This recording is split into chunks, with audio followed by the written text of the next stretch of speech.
kinanglan kita karon. Dili ta mabalakas sa kamatayon, oo. Ang tanang kabalaka sa atong mga gikinanglan sa matag adlaw, pagkaon, plite, tanan na lang akong ikabalakan, problema sa kinabuhi. Ako'y mamatay ko, mawala din ang tanan.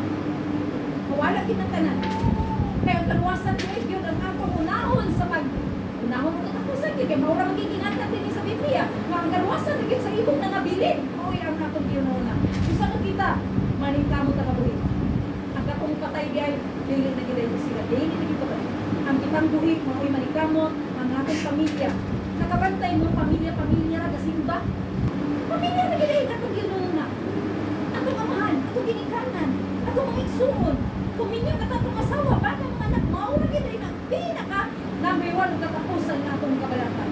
Mauna, ikaupat na ito nga bersikulo, atong tingnan 2 Corinthians chapter 5 verse 8, kinanglan confident kita nga muduwag kini nga kung lawas sa atong espiritu atong soul. Kaya ang atong panigkamutan nga makashare ta kung saan dito natunan diri sa sulod sa simbahan, makashare ta. Kung sa ingon, dili undamon nato panagtigot aron diya ang pagtinambaga. O di ba? So kita nakuha na to biya sa nagwali o kita pod nga naminaw, iya ko na pag-share sa uban.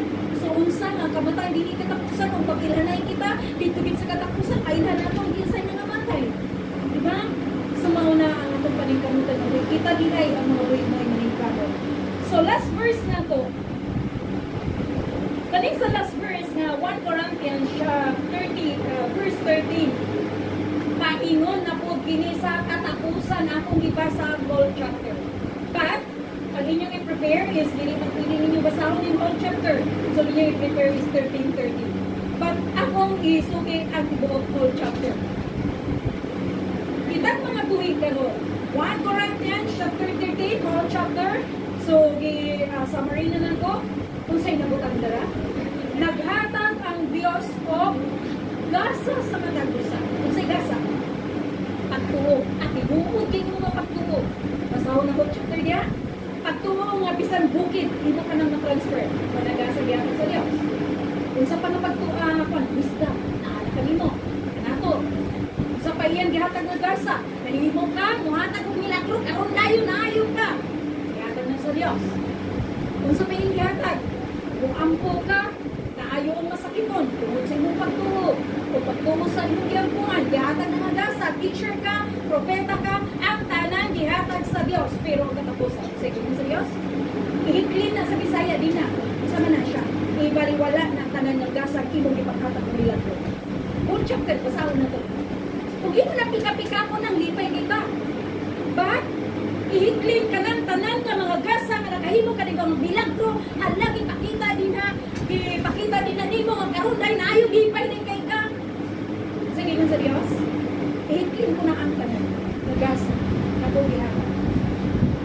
Akong gusto sa inyo, ang pinaka number 1 na hiyas na gusto na ko alam kaninyo, gugma. Mao ka na ang sa 13:13. Pagtuo, pagdaon, gugma, lampaw sa kanan.